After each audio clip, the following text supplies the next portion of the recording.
I'd like to come clean from the outset. I'm here under entirely false pretenses. I am not an ELT expert or teacher, so already booed off the stage. If you've read my entry in the program there, you'll see that my actual title is Head of Drama and Performance at Trinity College, London. My background has been in professional theatre training and production, and that's what I've spent most of my life doing, either as a director or as a producer or as a writer. So I come to you ready to speak about my subject in relation to yours, I hope, and how some elements of drama concepts and drama ideas which underpin the kind of work I've been involved in the last 25 years or so may relate to the work that you do in your own teaching concepts. When I was first asked to do, I've never been at one of these conferences before. I'm delighted to be here, and it's a great privilege to be so. When I was first asked if I wanted to participate, I was asked if I would do a coffee shop session. And I thought, well, that sounds rather nice. You know, I can imagine us sitting around with a cappuccino, 8 or 10 of us in a cozy room doing some interactive exercises and so forth. Well, I didn't quite expect the coffee shop was going to be on this scale. So I've slightly altered the content of my talk, or my session, because I don't think we're going to be able to do quite as much interactive work as I had originally intended. However, there will be opportunities for participation and interaction, so I hope you'll engage with those when the opportunity arises. I just wanted to make one more point, really, before I start, which is Trinity as an organization provides accreditation and assessment and qualifications in 3 main areas: English language, music, and what we call drama and performance, which is the department that I lead. And clearly there are areas of overlap between drama performance in the broadest sense, in terms of language, communication, and so on, with what we might consider more formal, traditional, if you like, language teaching. And that's an area I'm very interested in, not only in the development of drama and language as subjects in their own right, but also in drama as a teaching methodology for working with both native English speakers and those learning the language for the first time. I'd just like to clarify a point which has come up once before. I once did a talk similar to this in Italy, and it was only after I had finished that my colleague who's Italian came up and said, we have no word for drama in Italian. We have the word teatro, meaning theatre, but we don't quite have an equivalent word for what you mean by drama. Now this, coming from a country where making a cup of coffee can be a 5-act melodrama, you know. The fact that they didn't have a word for drama was quite astonishing, but I just wanted to clarify that from the outset. When I talk about drama in this context, as opposed to theatre, I would refer to as a rehearsed public event. It is something you go to, or a building it happens in, where people who have rehearsed something perform it to you. This, in that respect, is something of a theatre event. It can be repeated and recreated potentially an infinite number of times. The Mousetrap has been on stage in the West End in London for 64 years or something. It can just go on and on forever. There may be implications in the quality of the work and so on, but in theory that work can be replicated indefinitely as long as you want to keep doing it. And most importantly, the primary beneficiaries of theatre are the audience. It is done for the audience. Theatre without an audience doesn't really exist. The idea of performing a play with no one watching it is a very peculiar concept indeed. Now, what I call drama is far less of a product, if you like, and much more a process. It tends to be a series of shared creative explorations done by a group of people working together over a period of time. It only exists in the present.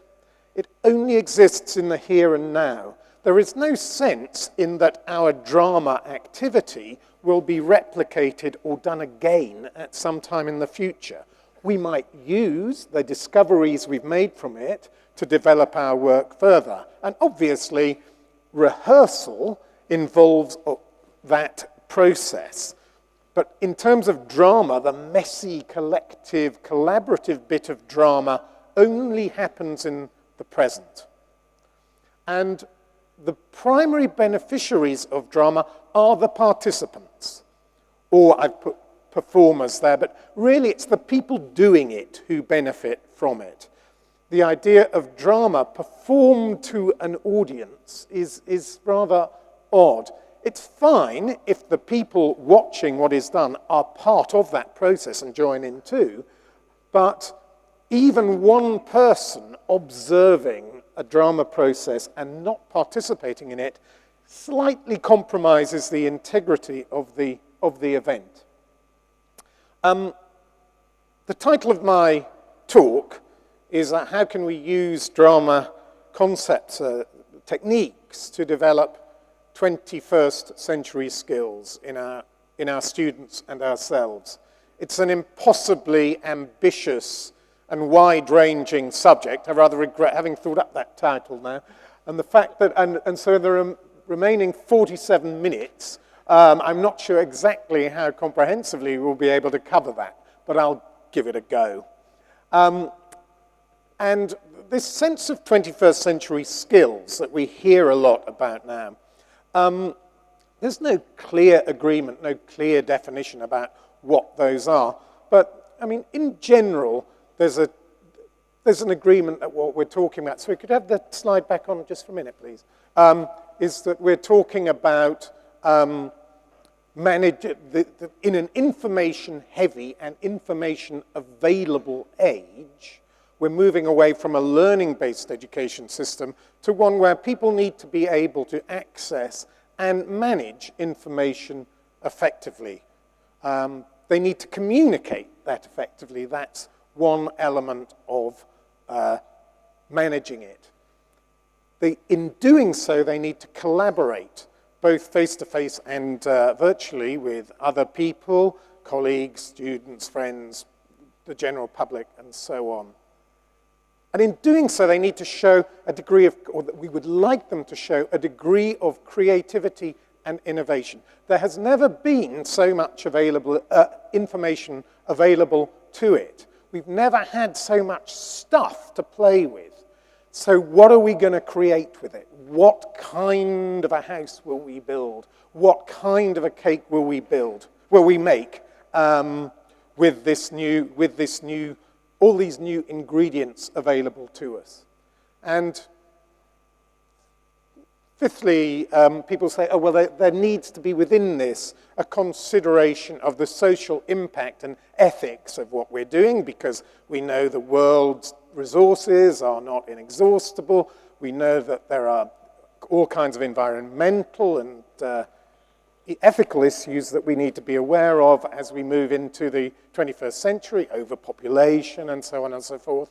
And we need our young people and our not so young people to have a handle on what some of those concepts and issues are. And finally, a lot of this is to do with technology, with modern technology, computerization, digitalization, etc., etc. Now, there are some objections to the teaching of 21st century skills.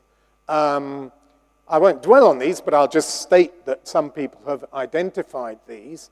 as an argument that these skills do not particularly exist outside of a particular domain or subject area. So all this managing information as a concept doesn't really mean anything. You can manage information in language or manage it in physics or geography, but as a general concept, it doesn't really have a meaning.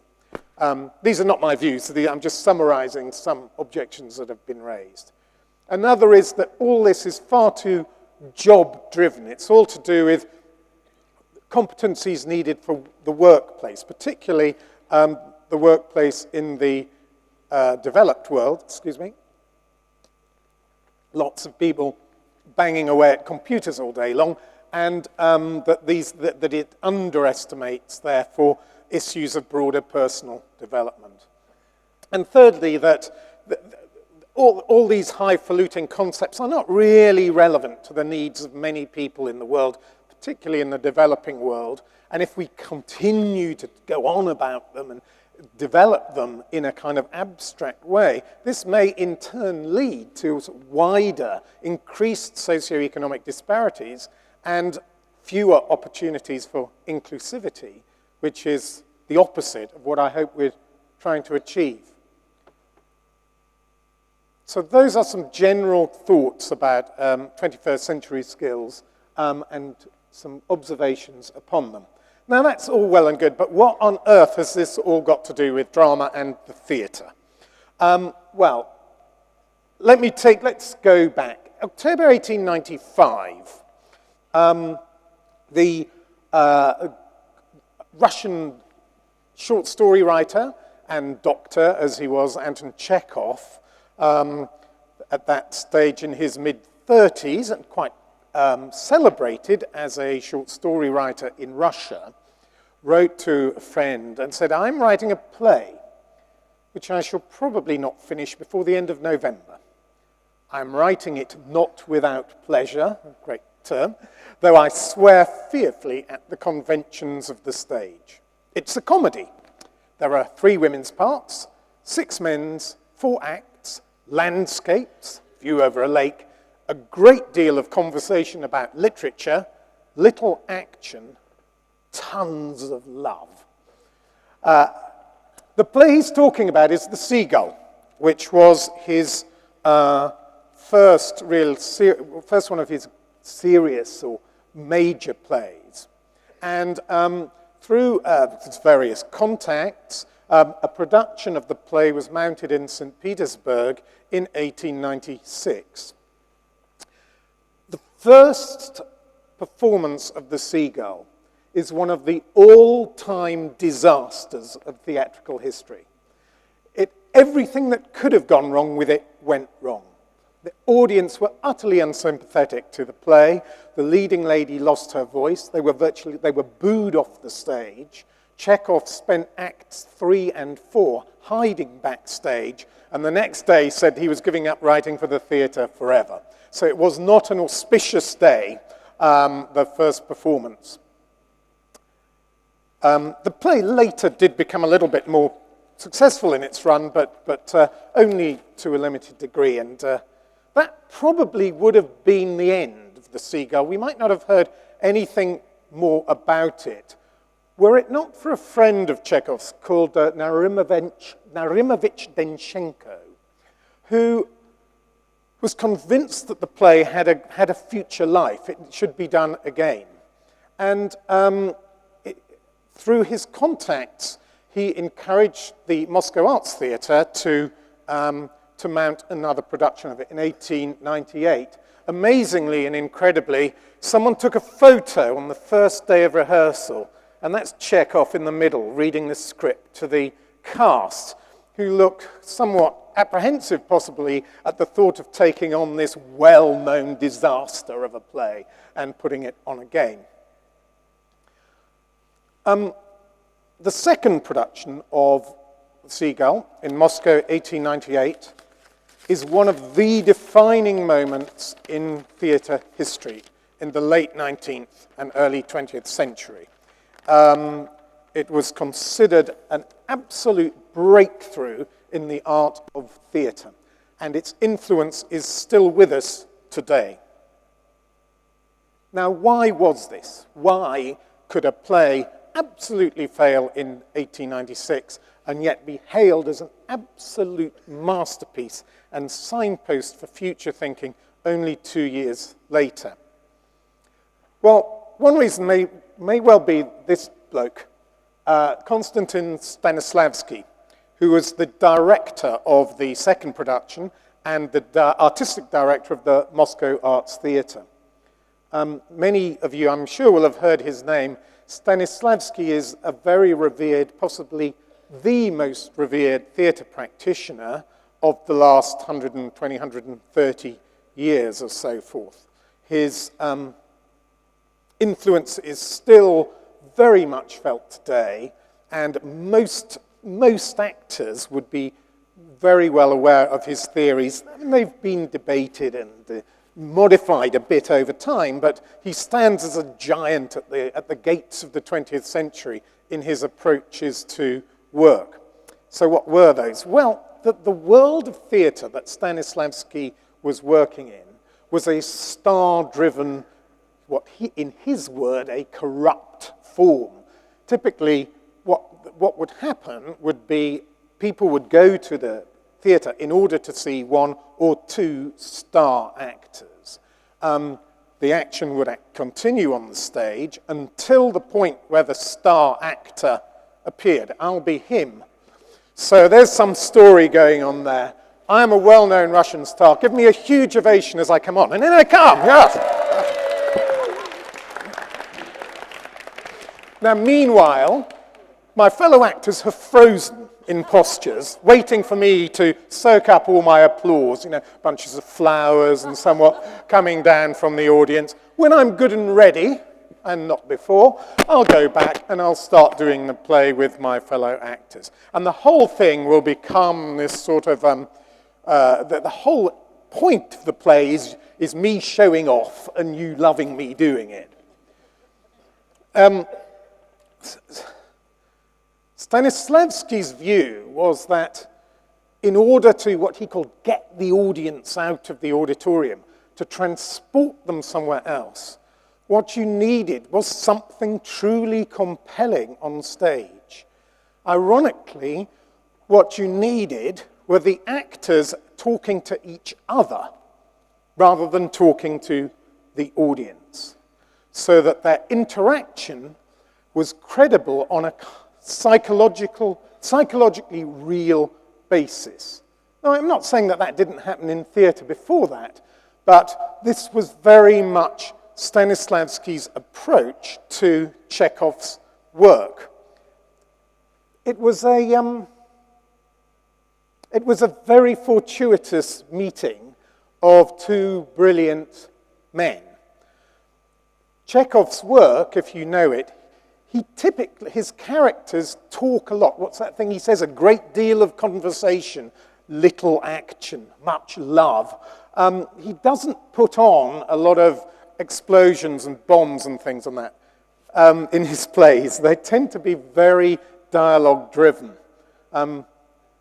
I came over on the plane from London the day before yesterday, and I realized that the only films you can really watch on a plane are those that have got lots of explosions and bombs going off, because you can't hear them otherwise.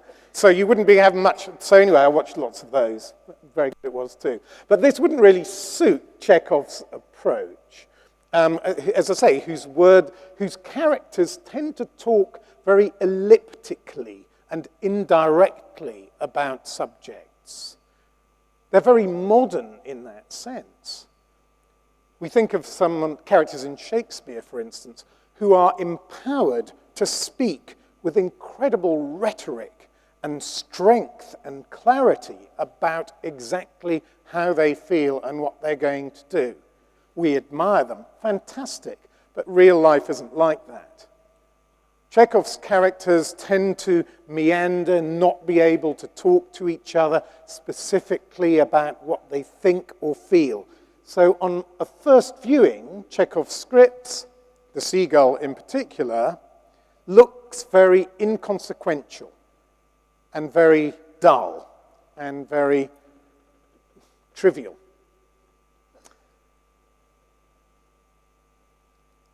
Stanislavski identified within this what he called subtext. Okay, yeah, put that on. Yeah, the term he coined for this is subtext. He said, yes, they may just be talking about cups of tea and apparently very trivial things, but underneath this, they're really talking about something rather different. He defined it in his later book, Building a Character, which he wrote towards the end of his life in the States. And he said, subtext flows uninterruptedly beneath the words of the text, beneath the words of the text, giving them life and a basis for existing. It is the subtext that makes us say the words we do in the play. It is the subtext that makes us say the words we do in the play. Just analyze that thought a moment. Let's think of a very banal, everyday expression such as, would you like a drink? Now, if I go to a restaurant tonight and a waiter comes up to me and says, would you like a drink? He's probably really asking me, do I want a drink? There's very little subtext in that question. It doesn't matter to him whether I do or not. But if somebody comes to my home, who I don't know, and I say, would you like a drink? I'm not really saying, would you like a drink? I'm really saying, welcome, come in. What's mine is yours. I hope, come in. If it's a slightly less welcome visitor, my question, would you like a drink, may have a different implication. It may be, are you staying? You aren't, are you? Would you like a drink before you go? Thank you. So that could be a very different kind of subtextual intention behind that. If I say this to my fractious 6-year-old child who has been picking up drinks and cups and throwing things around all day, would you like a drink? What I'm really saying to her is something like, are you going to be like this all day? Of course, in many occasions, the real subtext of the question, would you like a drink, is, do you find me an attractive and intelligent person? Would you like to spend a little bit more time with me on a one-to-one basis? But assuming that all things work out, we get married and we have a lovely relationship, but things go bad, I have one drink too many, become a chronic alcoholic, our relationship deteriorates to the stage where I'm sitting around hollow-eyed in our house, glaring at a half-full bottle of whiskey, shaking with desire to have it. If my wife, at last, at the absolute end of her tether, says to me, would you like a drink? What she's really saying is, are you giving up on our marriage? Right? It's the whiskey or me. Would you like a drink? Because if you would, I'm off and out the door. Now, obviously, we could spend a lot of time talking about analyzing text in this way. It's quite interesting, really, that when we're interacting on stage, or indeed more broadly when we're doing work, sometimes it's not wise to reveal too much of the subtext.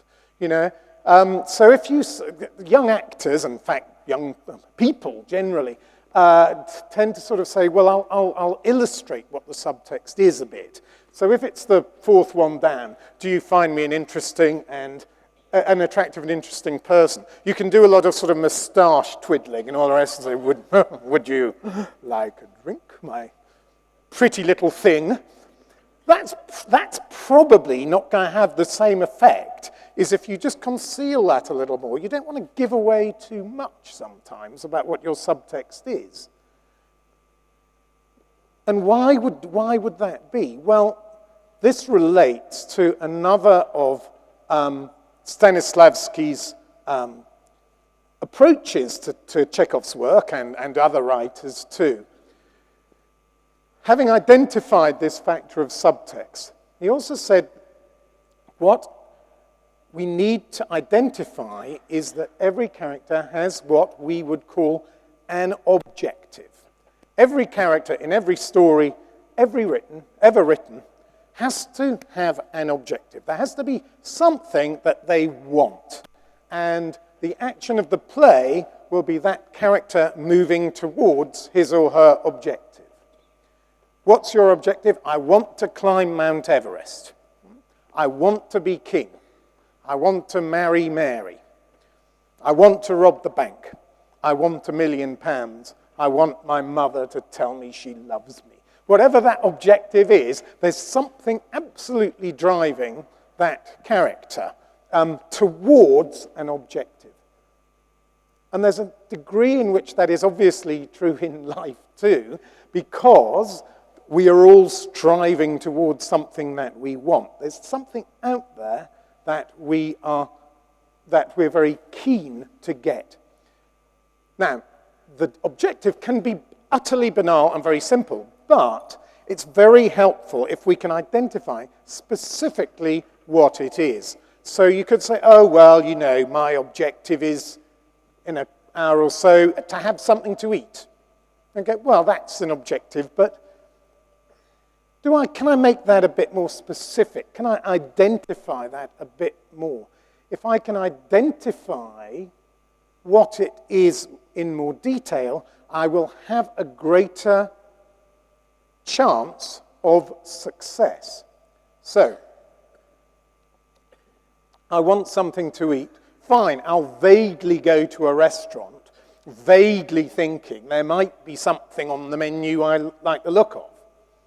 But if I've actually said, you know what I really want is a cheese and pepperoni pizza, then I can say, oh, I know what I have to do is to go to an Italian restaurant or a restaurant that serves such food, and then I'm more likely to get it. If I'm just vaguely want food, I may not get what I want. It's a bit like a golfer.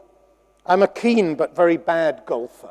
You know, when I stand at the first tee, my objective really is just kind of whack it up there as far as I can and hope for the best. Now, if I was Tiger Woods or someone, my objective would be to put it 3 meters to the left of that bunker, 423 meters up the fairway, because I know I'm going to get a better second shot because of the way the slope of the green is or something. So if I know what my objective is, I'm more likely to achieve it successfully. Now, I thought I'd write you a play, and it's called The Cheese Sandwich. This is a play about a man. I was going to ask volunteers to do it. I'll do this one. You'll get your opportunity to do some acting later on. So a customer enters a sandwich shop, and the customer says, I'd like a cheese sandwich, please. And the shopkeeper says, that will be 50 rupees, please. And the customer says, thank you very much. Oh, and exits. Sorry, wrong thing. Has that customer achieved his objective? He wanted a cheese sandwich. Has he succeeded?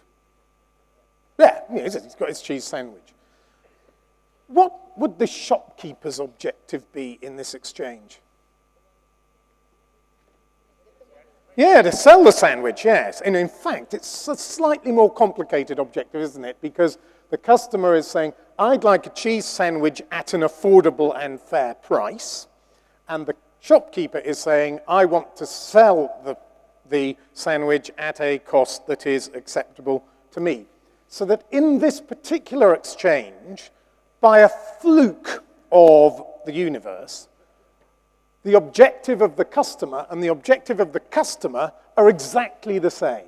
Phew.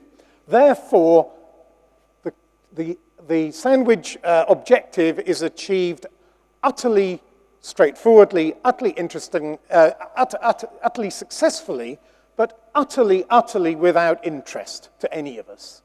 Because why would we want to see that scene in a play? No, we'd go, well, it's incredible. Well, I mean, if you're particularly keen on cheese sandwiches, you might, I suppose, or had a particular predilection for the actor playing the shopkeeper again, that might have another effect. Now, what Stanislavski would argue is that that's fine, but normally life ain't like that. Normally, between you and your objective, there will be an obstacle, or more than one obstacle. And some of those obstacles are going to be external, or maybe external. They're going to be elements of the real physical world that are going to stop you getting what you want. I want a cheese sandwich, but I haven't got any money. I want a cheese sandwich, but the shops are shut. I want a cheese sandwich, but there's a worldwide shortage of cheese. I want a cheese sandwich or something. There's been an earthquake and there's no food available. So there might be many, many reasons which are stopping you achieving your objective. I want to be king, but somebody else is already king. I want to marry Mary, but she's already married to somebody else. I want to marry Mary, but I'm too poor. I want to escape from prison, but, there are armed guards and barbed wire and God knows what else. There are lots of things in my way. A prison escape movie is a very good story that's got lots of external obstacles in it, because people are saying, right, what are we going to, or a heist movie, when they think, how are we going to rob the bank? Okay, we've got to cut through the thing and we've got to have someone on our team who can do backward somersaults and we want an IT expert. And it's like Ocean's 11 or something like that. Those are stories about people overcoming lots and lots and lots and lots of external obstacles in order to achieve their objective. And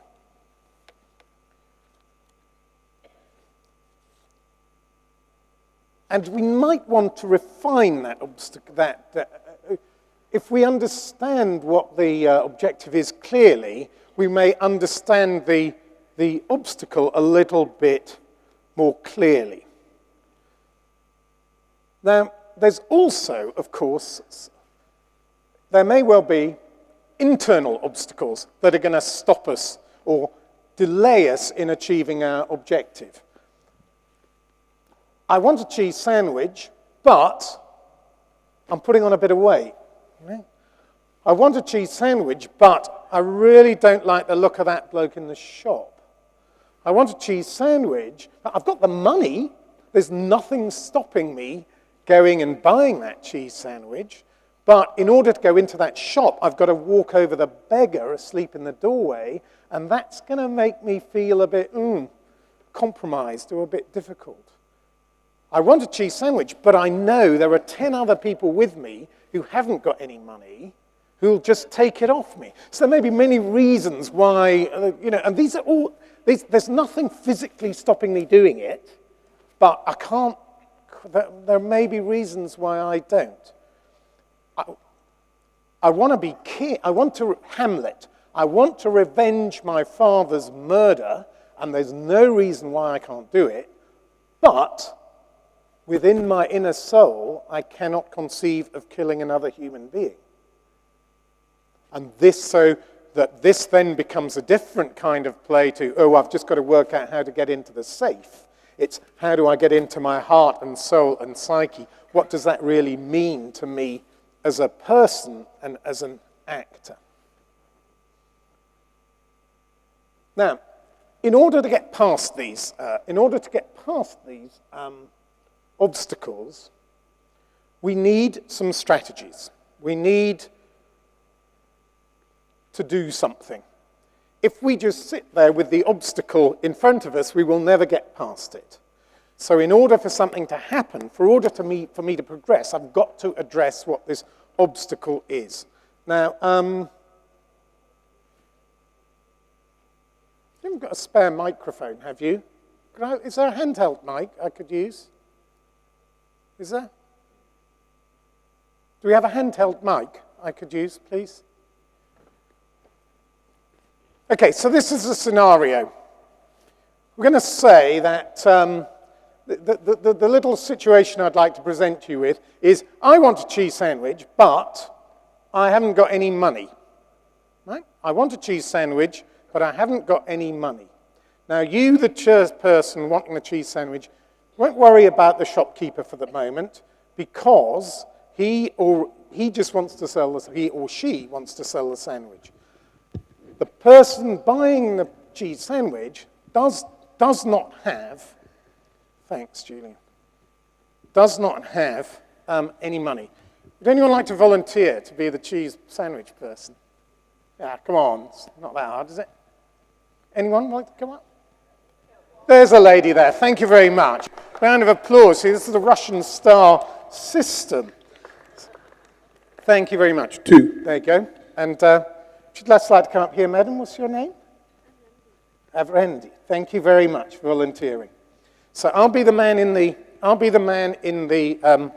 shopkeeper. Yeah. Is your mic working? Yeah. Okay, good. And your objective is to get a cheese sandwich. Okay, yeah. Off you go. Good morning. Welcome to my cheese sandwich shop. Hello.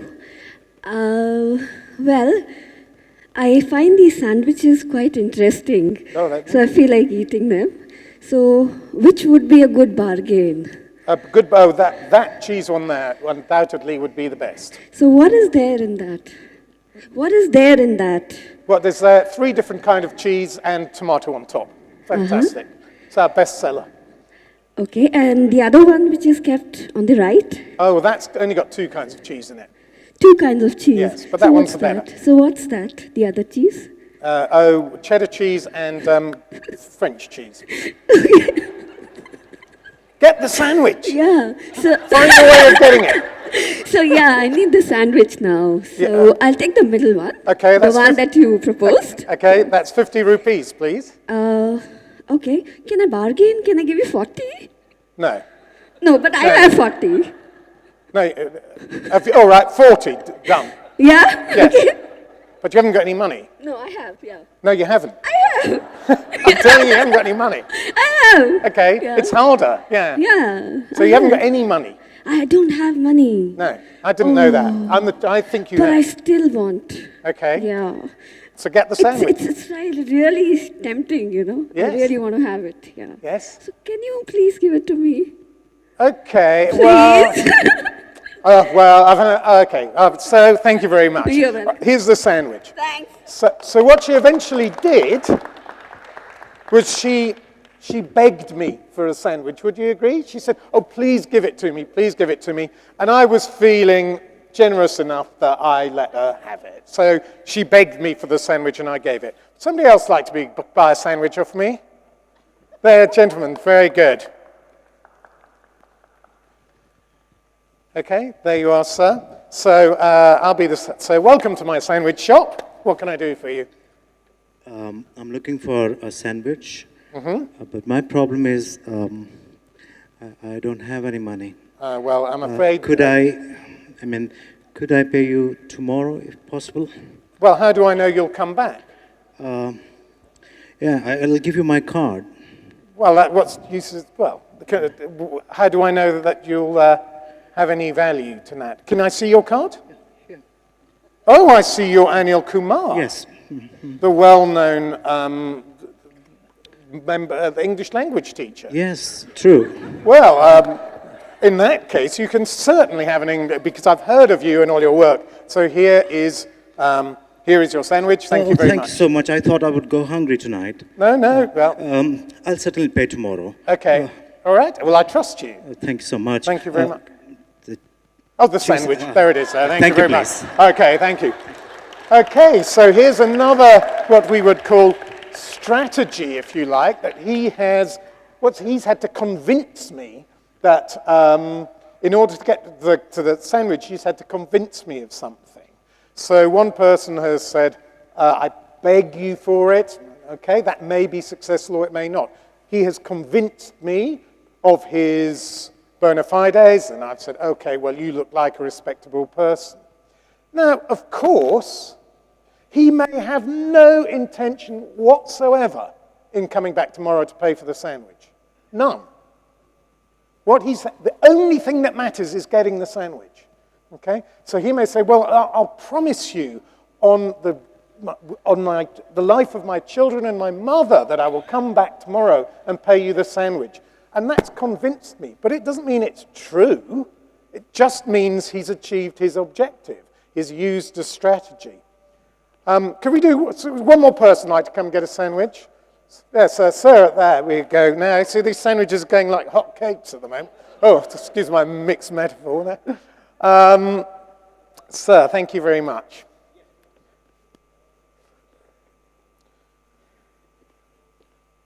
Okay, so you can't beg me, and you can't convince me. So get the sandwich by some other means. Okay, off you go. I find that the sandwiches that you have are quite tempting. I'd like to have your sandwich which has the 3 different cheeses. Probably the gorgonzola and the mozzarella and all. The Royale. The chèvre. Yes. Yes. Yeah. I'd like Cheese to have Royale. that, Here, yes. The Royale, yes. But I do have a problem. I do not have the money to pay you right now. Well, then you can't have it, I'm afraid. But I'm sure I can add some value to your service and probably be able to make you sell your sandwiches more Well, by offering you some kind of a service.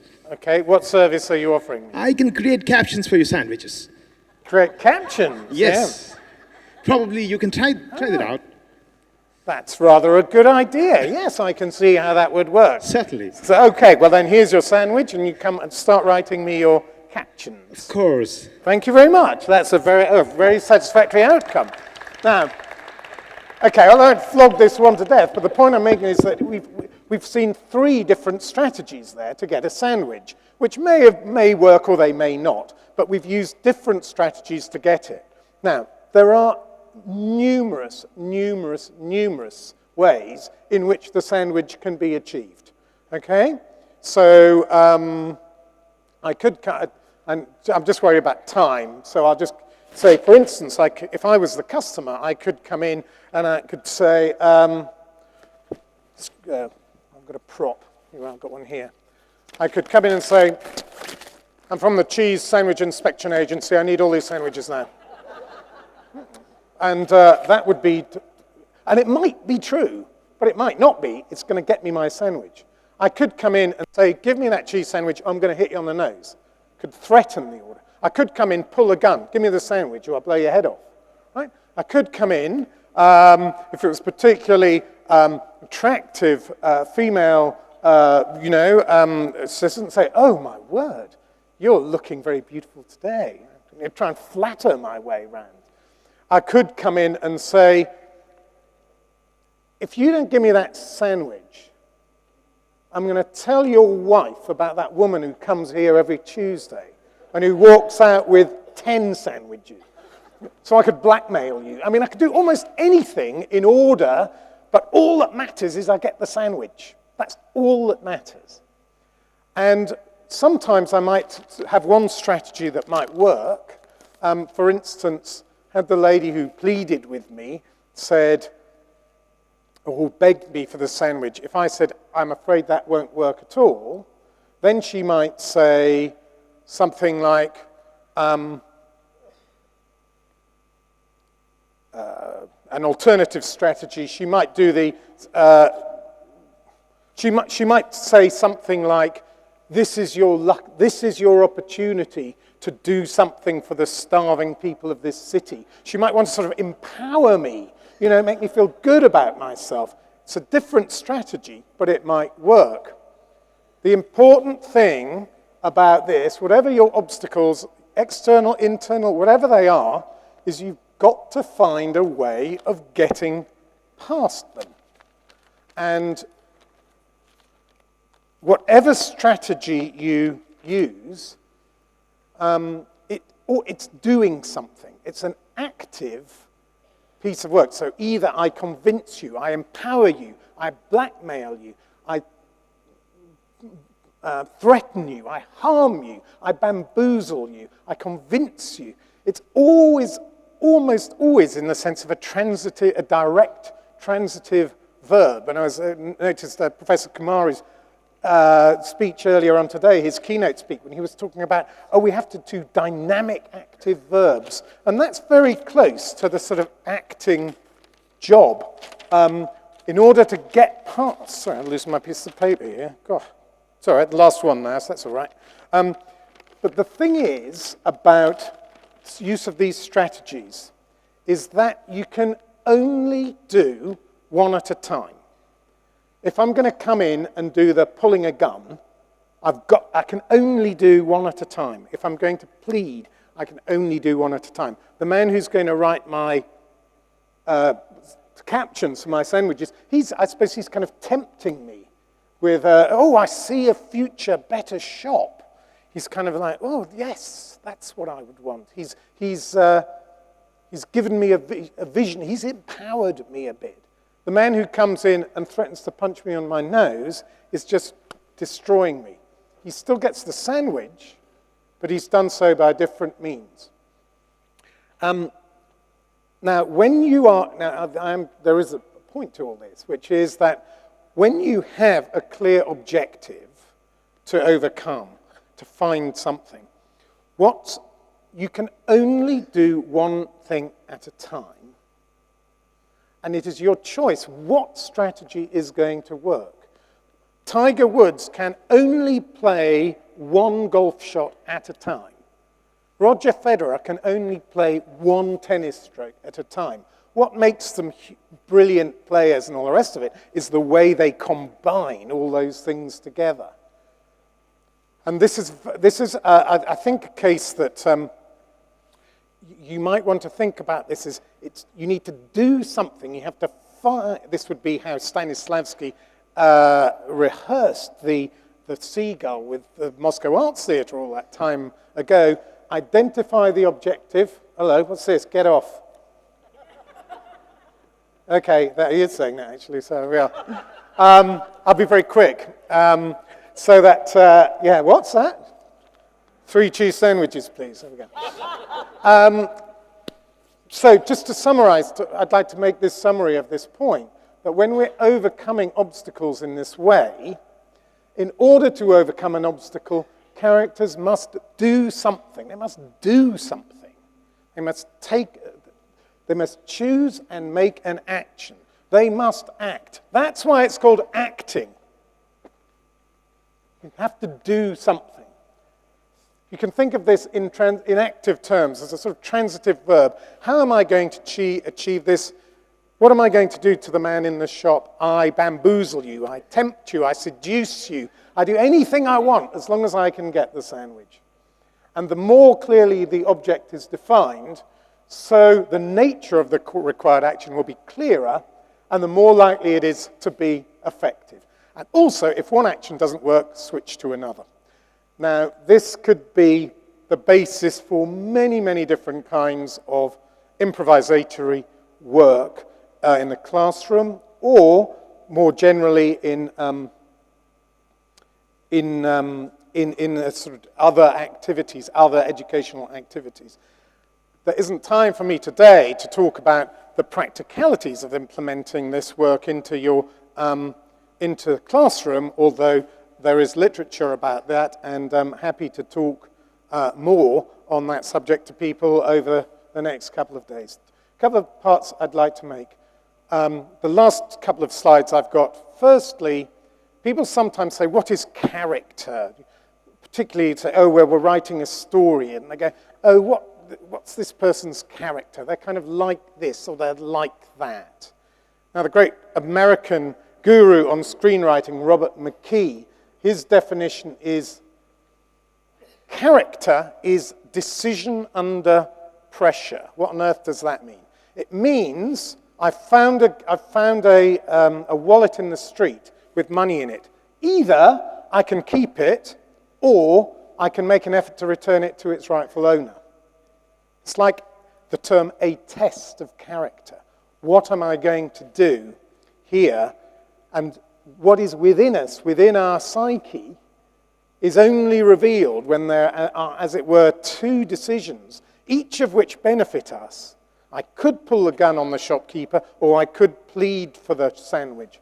And something profound and personal will be revealed about me by those choices I make. I won't have you... So when we talk about, go back to that first screen, we talk about managing some 20th century skills. I mean, maybe we are talking about managing information, the messy stuff of life. How are we going to communicate our desires? How are we going to work with people to achieve that? And what kind of creativity and innovation, what kind of solutions are we going to come up with in order to achieve that? And similarly, we do have to consider, to some extent, the social impact and ethics. I mean, what is going to be the effect on the rainforest of all these cheese sandwiches?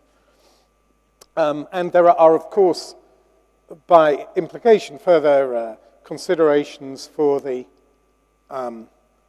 that may relate to IT, but we haven't to talk about them today. Thank you for listening. I've got two things to finish off, and then I'll get off the stage. One is that I'm not suggesting this is in any way a definitive approach. It's one of many philosophies and techniques to drama that you might want to consider in relation to your own teaching and practice. Trinity is an organization. As I say, we work across drama and language and music. One thing we produced last year in our playwriting competition was a play. The play that won was a play about language, and this was performed by 8- and 9-year-old children in a theatre in London. We've published the script and some notes of this play. We think it's very good. And if you go to the Trinity stand and ask for the copy, they will give you one of those, and even better, it's free. So nothing better than that. And finally, the last thing I'd like to say is, we sometimes think about the term bravo when we've seen a performance. And usually we use it in the sense of, oh, well done, you know, bravo, and all that. Yeah, bravo, I did enjoy that. When that term first appeared in the theatre, in the live theatre in the English-speaking world in about the mid-18th century, it was not intended to imply approval, well done. You can see that the etymology of that word is from the Italian. Bravo, brave, brave. And it would be applied to a performance or a bit of a performance which, though not necessarily successful entirely in its own terms, nevertheless indicated a performer who was willing to take a chance, to do something unusual, to go the extra mile, to show commitment and belief and bravery and honesty and fortitude of heart in the work they were doing. So my last word to you is that in all your work over the next 2 days, but also in the work you do with your colleagues and your students over the next few years, there we are, my moment of glory has happened. Can I have the screen on, please? There we are. Bravo! Thank you very much. Thank you.